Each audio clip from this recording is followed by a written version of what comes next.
এবং আপনাদেরকে দেখায় জেনারেল কম্পার্টমেন্টের এক্সপিরিয়েন্স কীরকম হতে পারে। অনেক তো দেখেছেন এক্সপ্রেস ট্রেনের এসি কোচের ব্লগ, অনেক তো দেখেছেন স্লিপার কোচের ব্লগ, অনেক তো দেখেছেন লোকাল ট্রেনের ব্লগ। চলুন আজকে ভিডিওটা দেখতে থাকুন আর এনজয় করতে থাকুন। জেনারেল কোচে কীরকম ভিড় হয় আর কীরকম লেভেলের এনভায়রনমেন্ট হয় সেটা দেখাবো। চলুন। হাওড়া থেকে 146 কিলোমিটার পথ অতিক্রম করে আমাদের সঙ্গে দেখা হবে গাড়ির নাম্বার 12042 নিউ জলপাইগুড়ি হাওড়া শতাব্দী সুপারফাস্ট এক্সপ্রেস। আপনাদেরকে একবার দেখাবো জেনারেল কোচের ইন্টেরিয়রটা কেমন, একবার দেখে নিন। কারণ হচ্ছে আমরা আজকে জার্নি করব জেনারেল কম্পার্টমেন্টে। অ্যাকচুয়ালি জেনারেল কম্পার্টমেন্টের কেমন এনভায়রনমেন্ট হয় সেটা তুলে ধরবো, এক্সপ্লোর করব।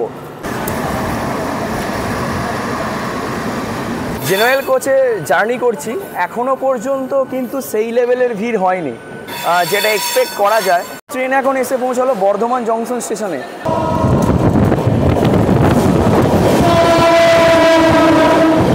আমাদের ট্রেন এখন স্কিপ করছে খানা জংশন স্টেশন। আমাদের ট্রেন এখন এসে পৌঁছালো গুসকরা স্টেশনেতে। হাওড়া থেকে 125 কিলোমিটার জার্নি কমপ্লিট করে এসে পৌঁছালাম। বোলপুর ফেমাস, তার কারণ বললাম যে শান্তিনিকেতন রয়েছে অ্যাজ ওয়েল। নমস্কার বন্ধুরা, স্বাগতম জানাই একটা নতুন ভিডিওতে। এখন ঘড়িতে 9:42। আজকে থাম্বনেল এবং টাইটেল থেকে বুঝে গেছেন যে আজকে কি ভিডিও হতে চলেছে। আর এই ভিডিওটা ইউনিক হতে চলেছে, তার কারণ হচ্ছে আমরা আজকে জার্নি করব জেনারেল কম্পার্টমেন্টে। আমরা যে জার্নি করতে চলেছি হাওড়া থেকে বোলপুর শান্তিনিকেতন পর্যন্ত শান্তিনিকেতন সুপারফাস্ট এক্সপ্রেসে। আজকে আমি এই শান্তিনিকেতন এক্সপ্রেসে কোনো রিজার্ভেশন বা এসি কম্পার্টমেন্টে যাব না। আজকে জার্নি করব পিওর জেনারেল কম্পার্টমেন্টের ওপরে এবং সেখানে কেমন ভিড় হয়, সেখানকার কেমন এনভায়রনমেন্ট হয় সেটা তুলে ধরবো। তো চলুন প্ল্যাটফর্মে এন্টার করা যাক এবং ট্রেনে ওঠা যাক, দিয়ে ট্রেনের সামনে গিয়ে কথা হচ্ছে।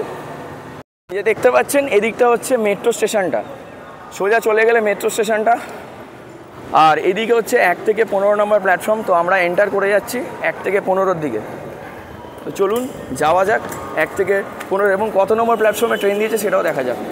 দেখুন আমাদের ট্রেন আজকে 12 নম্বর প্ল্যাটফর্মে দিয়েছে। এই যে দেখতে পাচ্ছেন এটা 12 নম্বর প্ল্যাটফর্মে দাঁড়িয়ে আছে শান্তিনিকেতন সুপারফাস্ট। বন্ধুরা এখন আমি উঠে পড়েছি শান্তিনিকেতন সুপারফাস্ট এক্সপ্রেসের একটা জেনারেল কম্পার্টমেন্টে। আর এই জেনারেল কম্পার্টমেন্টটা একদম লোকোমোটিভ থেকে প্রায় সামনের দিকেই। আপনাদেরকে একবার দেখাবো জেনারেল কোচের ইন্টেরিয়রটা কেমন, একবার দেখে নিন। জেনারেল কোচের ইন্টেরিয়রটা একবার দেখে নিন। দেখতে পাচ্ছেন, দেখুন এদিকে সিঙ্গেল আর এদিকগুলো দেখুন। আমাদের ট্রেন আজকে দিয়েছে হাওড়া স্টেশনের 12 নম্বর প্ল্যাটফর্মে। আর এই ট্রেনটি সপ্তাহে 7 দিনই চলে। আর এই ট্রেনটি প্রতিদিন সকাল 10টায় ছাড়ে এবং বোলপুরে পৌঁছায় 12:15, অর্থাৎ 2 ঘন্টা 15 মিনিট তার জার্নি টাইম লাগে। আর এই ট্রেনটি একটা সুপারফাস্ট ক্যাটাগরির ট্রেন। আর এই ট্রেনটি হাওড়া থেকে বোলপুর শান্তিনিকেতন পর্যন্ত তার যাত্রাপথ অতিক্রম করতে 146 কিলোমিটার রাস্তা পাড়ি দেয়। আমাদের ট্রেন কিন্তু এখন ছেড়ে দিল হাওড়া স্টেশনে 12 নম্বর প্ল্যাটফর্ম থেকে। তো চলুন যাত্রাটা কন্টিনিউ করা যাক এবং আপনাদেরকে দেখায় জেনারেল কম্পার্টমেন্টের এক্সপিরিয়েন্স কীরকম হতে পারে। অনেক তো দেখেছেন এক্সপ্রেস ট্রেনের এসি কোচের ব্লগ, অনেক তো দেখেছেন স্লিপার কোচের ব্লগ, অনেক তো দেখেছেন লোকাল ট্রেনের ব্লগ। চলুন আজকে ভিডিওটা দেখতে থাকুন আর এনজয় করতে থাকুন। জেনারেল কোচে কীরকম ভিড় হয় আর কীরকম লেভেলের এনভায়রনমেন্ট হয় সেটা দেখাবো। চলুন। এই শান্তিনিকেতন এক্সপ্রেস সম্পর্কে যদি বলি, এই ট্রেনটা চালু হয়েছিল 1985 সালের 1 আগস্ট। আর এই ট্রেনটা হচ্ছে একটা সুপারফাস্ট ক্যাটাগরির ট্রেন। আর এই ট্রেনটা তার সর্বোচ্চ গতিবেগ হচ্ছে 130 কিলোমিটার প্রতি ঘন্টা এবং অ্যাভারেজ স্পিড হচ্ছে 68 কিলোমিটার প্রতি ঘন্টা। আর আজকে আমরা জার্নি করব হাওড়া বর্ধমান কড লাইনের ওপর দিয়েই। কিন্তু তো ভিডিওটা সেই লেভেলের হবে, কারণ কড লাইন মানেই জানি কিন্তু আমরা 130 কিলোমিটার পারমিসেবল লাইন। তো চলুন যাওয়া যাক।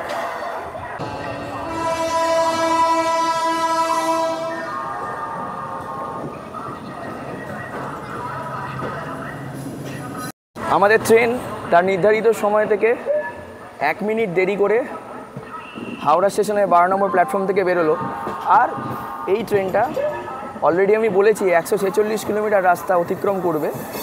আর এই ট্রেনটার তার জার্নির মাঝখানে মাত্র 2টো স্টেশনে দাঁড়াবে, অর্থাৎ হাওড়া এবং বোলপুরের মাঝখানে বর্ধমান জংশন এবং গুসকরা। আর কোথাও এর স্টপেজ নেই।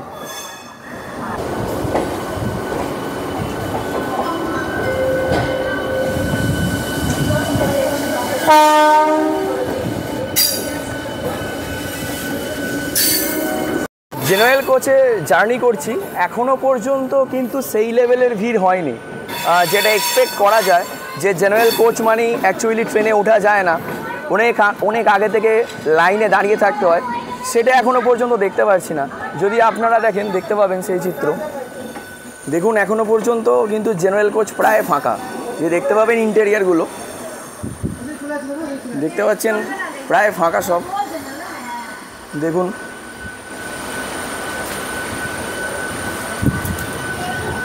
সামনেতে আর যাওয়ার রাস্তা নেই, বিকজ জেনারেল কোচ তো এখানে ব্যারিয়ার আছে। নেক্সট কোচে যেতে গেলে হচ্ছে আমাদেরকে কোচ চেঞ্জ করতে হবে।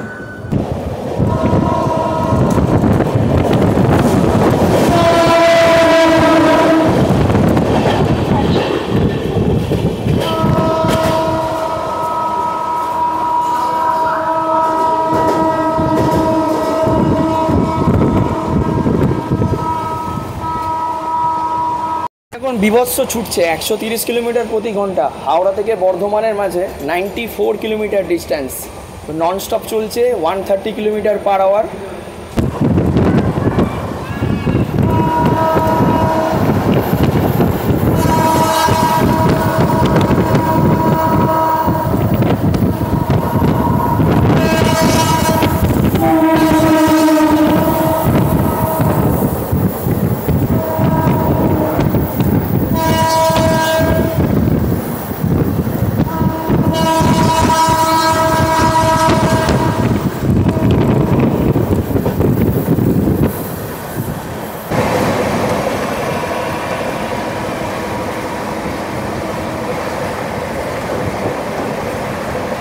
এখন আমাদের সঙ্গে দেখা হবে ডাউন 123/22 মুম্বাই সিএমএসটি হাওড়া মুম্বাই মেলের সঙ্গে।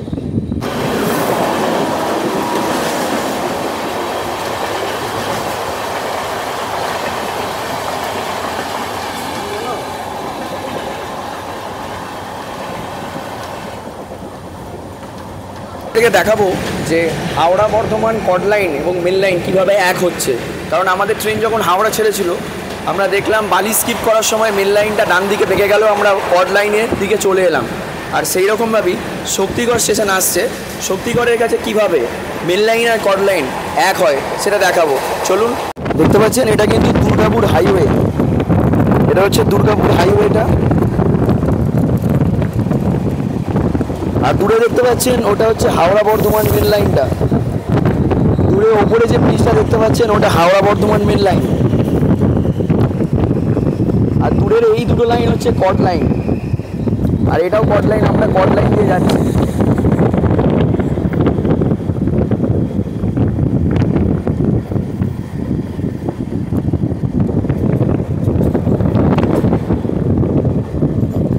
আমরা এখন হাওড়া থেকে 80 কিলোমিটার দূরে আছি।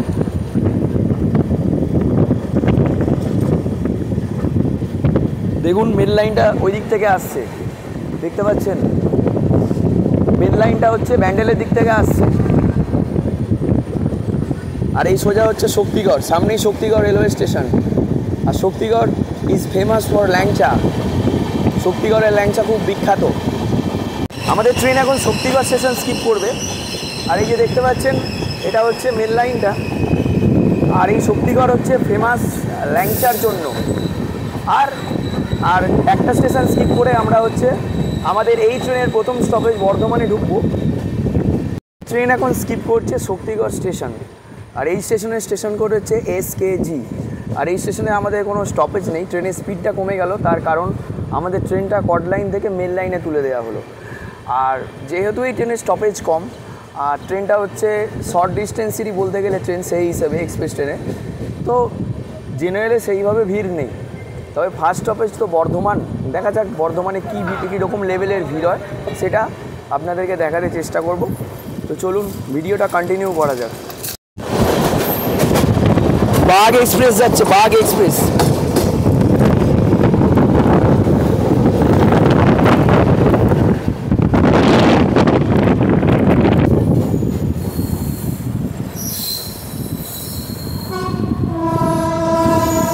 ট্রেন এখন এসে পৌঁছালো বর্ধমান জংশন স্টেশনে। হাওড়া থেকে 94 কিলোমিটার পথ অতিক্রম করে আমরা এখন এসে পৌঁছেছি বর্ধমান জংশনের 2 নম্বর প্ল্যাটফর্মে। ট্রেনটির এই স্টেশনে ঢোকার কথা ছিল হচ্ছে 11:02 বেলা 11:02, আর এখানে 2 মিনিটের স্টপেজ ছিল। এই ট্রেনটার এখান থেকে ছেড়ে যাওয়ার কথা ছিল 11:04, কিন্তু ট্রেনটা এখানে ঢুকেছে হচ্ছে 11:19, 17 মিনিট লেট করে। তাই ট্রেনটা কিন্তু 1 মিনিটও দাঁড়ালো না, ট্রেনটা ছেড়ে দিল। আর এই বর্ধমান জংশন সম্পর্কে যদি বলি, তাহলে এই বর্ধমান জংশনে টোটাল 8টা স্টেশন রয়েছে, মানে 8টা প্ল্যাটফর্ম রয়েছে। আর এটা জংশন, তাই এখান থেকে লাইন আলাদা হয়। একটা লাইন সোজা চলে যায় কাটোয়ার দিকে, আর আমরা যেদিকে চলে যাচ্ছি সেটা হচ্ছে খানার দিকে। আবার খানা থেকেও লাইন ভাগ হয়ে যাবে, একটা লাইন সোজা চলে যাবে হচ্ছে দুর্গাপুরের দিকে, যেটা মেন লাইনটা। আর আমরা চলে যাব বোলপুরের দিকে, ওটা হচ্ছে ব্রাঞ্চ লাইন। আর এই বর্ধমানে বললাম টোটাল 8টা প্ল্যাটফর্ম রয়েছে। আর এই বর্ধমান হচ্ছে পূর্ব বর্ধমান জেলার সদর। করবো দূরে যে একদম শেষের ওই দিকের পোস্টটা দেখতে পাচ্ছেন, ওটা কিন্তু কাটোয়া লাইন। আর ওই লাইনটা সোজা বর্ধমান স্টেশনের 8 নম্বর প্ল্যাটফর্মকে কানেক্ট করছে। আর ওটা ওই সামনে একটু দূর থেকে ওই দিকে টার্ন নিয়ে সোজা কাটোয়ার দিকে বেরিয়ে যাচ্ছে। আর এটা হচ্ছে বর্ধমান জংশন স্টেশনের ইয়ার্ড, এখানে সব লোকাল ট্রেনগুলো দাঁড়িয়ে থাকে। এবং আমাদের ট্রেন হাওড়া থেকে 94 কিলোমিটার ডিস্টেন্স কভার করে বর্ধমানে এসে পৌঁছেছিল। এখন আমরা বর্ধমান থেকে বেরিয়ে যাচ্ছি। এর পরবর্তী এই ট্রেনের স্টপেজ হচ্ছে গুসকরাতে। আর এবার বর্ধমান আর গুসকরার মাঝখানে এই ট্রেনটা নন স্টপ 32 কিলোমিটার চলবে। আর এই 32 কিলোমিটার রাস্তাতে অনেক কিছুই দেখানোর মতো থাকবে। তার মধ্যে সবচেয়ে বড় আকর্ষণীয় দেখানো যেটা হচ্ছে এই বর্ধমান থেকে 2টো স্টেশন, খানা জংশন, যেখান থেকে লাইন ভাগ হয়ে যাবে, ওখানে একটা কার্ভ আছে, সেই কার্ভটা দেখার মতো। তো চলুন দেখাবো সেই কার্ভটা, আর মাঝখানে যা আসবে দেখাতে চেষ্টা করব। হাওড়া থেকেও কিন্তু এই ট্রেনের জেনারেল কোচে সেরকম ভিড় হয়নি। জানি না পিছনেরগুলোর কী অবস্থা, যেহেতু একটা জেনারেল কোচ থেকে অন্য জেনারেল কোচে যাওয়া যায় না, তো স্বাভাবিক বুঝতে পারা যাচ্ছে না। তবে এই কোচটাতে যেটাতে রয়েছি সেটাতে কিন্তু সেই রকম লেভেলের কোনো ভিড় নেই, মানে আরামসে বসে শুয়ে যাওয়া যাবে। দেখাতে চেষ্টা করব, দেখুন, মানে আরামসে বসে শুয়ে যাওয়া যাবে। এদিকটাও যেমন দেখতে পাচ্ছেন, আর এদিকটাও কিন্তু সেই অবস্থা, এইরকম দেখুন, সবই প্রায় ফাঁকা। অ্যাকচুয়ালি শর্ট ডিস্টেন্সের জার্নি ট্রেন, তো দ্যাট ইজ ওয়াই একদমই কম ভিড় বলতে গেলে। আর মেলার সময় হলে যখন, বা বোলপুরে শান্তিনিকেতনে যখন কোনো অকেশন চলে, তখন এইসব ট্রেনগুলোর পাত্তা পাওয়া যায় না, ভীষণ লেভেলের ভিড় হয়। তো সেই হিসেবে দেখতে গেলে ঠিকই আছে। এটা যদি আমি আজিমগঞ্জের কোনো ট্রেনে জার্নি করতাম, এটা যদি বা অন্য কোনো ট্রেনে জার্নি করতাম, তাহলে হয়তো জেনারেল কোচে দাঁড়ানো যেত না, হয়তো আমাকে এই দরজার ওখানে বসে থাকতে হতো, এই অবস্থা। আমাদের ট্রেন এখন স্কিপ করছে খানা জংশন স্টেশন। আর এই খানা স্টেশনটা বা খানা জংশন স্টেশনটা হাওড়া থেকে 119 কিলোমিটার ডিস্টেন্সে অবস্থিত। আর এই স্টেশনে আমাদের কোনো ট্রেনের টেকনিক্যাল বা নর্মাল কোনো স্টপেজই নেই, কিন্তু তাও এখানটা দেখানোর চেষ্টা করছি, কারণ এই খানা থেকে লাইন আলাদা হয়। যেহেতু জংশন লাইন আলাদা হয়, একটা লাইন সোজা চলে যায় দুর্গাপুরের দিকে, আর একটা লাইন চলে যায় বোলপুরের দিকে। অর্থাৎ আমরা যে যাব বোলপুরের দিকে, আমরা যে লাইনটা দিয়ে যাব সেটা হচ্ছে সাহেবগঞ্জ লুপ লাইন। আর যেটা দুর্গাপুরের দিকে চলে যাচ্ছে সেটা হচ্ছে হাওড়া দিল্লি মেল লাইন। আর এই যে বোলপুরের দিকে যে যাব আমরা, অর্থাৎ সাহেবগঞ্জ লুপ লাইনে, এই লাইনটা হচ্ছে একটা কার্ভ নেবে, সেই কার্ভটা কিন্তু দেখার মতো। তো চলুন কার্ভটা এলে দেখাচ্ছি আপনাদেরকে। এই হচ্ছে দেখতে পাচ্ছেন খানা জংশন স্টেশন, দেখুন এই হচ্ছে খানা জংশন। এই দিকটা হচ্ছে বর্ধমানের দিকটা, এই দিকটা।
আমাদের ট্রেন এখন স্কিপ করছে ঝাপটের ঢাল। আমাদের সঙ্গে দেখা হবে গাড়ির নাম্বার 12042, নিউ জলপাইগুড়ি হাওড়া শতাব্দী সুপারফাস্ট এক্সপ্রেস।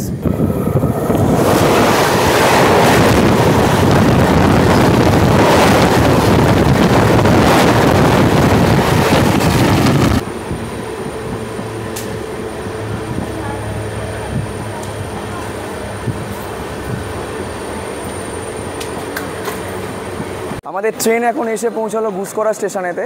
হাওড়া থেকে 125 কিলোমিটার জার্নি কমপ্লিট করে এসে পৌঁছালাম গুসকরা স্টেশনের 2 নম্বর প্ল্যাটফর্মে।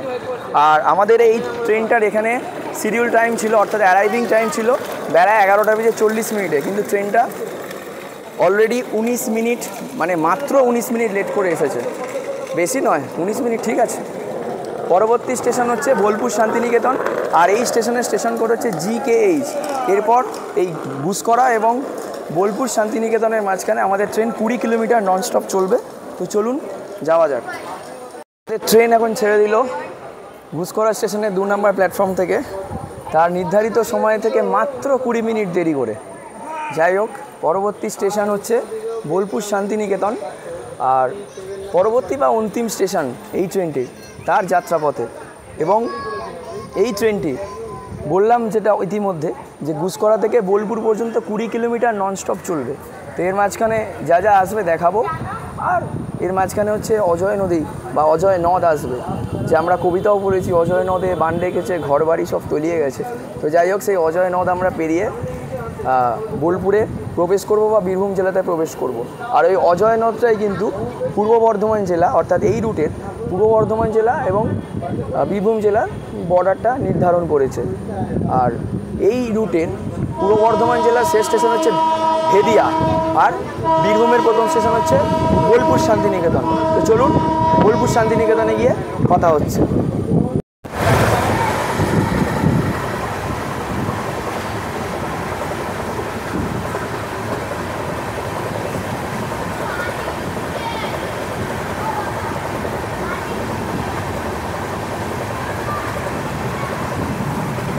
হাওড়া থেকে 146 কিলোমিটার পথ অতিক্রম করে আমাদের ট্রেন এখন এসে পৌঁছালো বোলপুর স্টেশনের 3 নম্বর প্ল্যাটফর্মে। আর ট্রেনটার এই স্টেশনে ঢোকার কথা ছিল হচ্ছে দুপুর 12:15, আর ট্রেন ঢুকেছে হচ্ছে 12:19, ওই 4 মিনিট লেট। এতক্ষণ অনেক লেট হচ্ছিলো, সব লেট হচ্ছে, মেকআপ হয়ে গেছে, ঠিক আছে, 4 মিনিট লেট করেছে। তো চলুন লাস্টে স্টেশনের বাইরে যাই, বাইরে গিয়ে কথা বলছি। আর এই ট্রেনটা আর কিছুক্ষণের মধ্যে আবার ব্যাক করবে হাওড়াতে। বন্ধুরা, আজকের ভিডিও এখানেই শেষ করছি বোলপুর শান্তিনিকেতন স্টেশনে দাঁড়িয়ে। আর এই ধরনের ভিডিও পেতে চ্যানেলটাকে সাবস্ক্রাইব করতে হবে, ভিডিওগুলোকে শেয়ার করতে হবে। আর এই ধরনেরই কিন্তু মার্কা মারা জেনারেল কোচের ভিডিও আসবে, এবং সেখানে দেখানো হবে যে অ্যাকচুয়াল এক্সপিরিয়েন্সটা কেমন, সেখানে অ্যাকচুয়ালি ভিড়ে কীভাবে সার্ভাইভ করা যেতে পারে। বাট আজকে এই ট্রেনেতে সেই রকম লেভেলের ভিড় হয় না, কারণ শর্ট ডিস্টেন্স ট্রেন তো সেই লেভেলের ভিড় হয় না। আর এই বোলপুর স্টেশন 3টে প্ল্যাটফর্ম রয়েছে, আমরা 3 নম্বর এলাম। আর এই বোলপুর সম্পর্কে যদি বলি, basically Bolpur famous for Shantiniketan, আর শান্তিনিকেতনটাকে তৈরি করেছিল কে? মহর্ষি দেবেন্দ্রনাথ ঠাকুর, পরে যেটাকে এক্সপ্যান্ড করেছিল রবীন্দ্রনাথ ঠাকুর। বোলপুর ফেমাস বিশ্বভারতী ইউনিভার্সিটির জন্য, বিশ্বভারতী বিশ্ববিদ্যালয় যেটা প্রতিষ্ঠা করেছে কে? Rabindranath Tagore. As well as এই বোলপুরে ট্যুরিস্ট প্লেস। এই বোলপুর ফেমাস তার কারণ বললাম যে শান্তিনিকেতন রয়েছে, অ্যাজ ওয়েল অ্যাজ এখান থেকে আমরা চলে যেতে পারবো হচ্ছে সোনাঝুরি হাট রয়েছে। সোনাঝুরি হাট কিন্তু খুবই ফেমাস, যারা বোলপুরে যারা ট্যুরিস্ট আছে তারা কিন্তু সোনাঝুরি হাট একটা বিরাট বড় আকর্ষণ। তাছাড়া রয়েছে কোপাই নদী থেকে শুরু করে এখানে শান্তিনিকেতনের পৌষ মেলা তো ভীষণ ভীষণ ফেমাস। তো যাই হোক, এই হচ্ছে অল অ্যাবাউট শান্তিনিকেতন। শান্তিনিকেতন সম্পর্কে কিছু ছোটো ডেসক্রিপশানও দিয়ে দিলাম। এই হচ্ছে বোলপুর শান্তিনিকেতন স্টেশন। আমি 3 নম্বর থেকে 1 নম্বরে এসে দাঁড়িয়ে আছি। আর ভিডিও এখানেই শেষ করছি। অ্যাজ ইউজুয়াল আবার বলছি, লাইক করবেন, ভিডিওটা শেয়ার করবেন এবং সাবস্ক্রাইব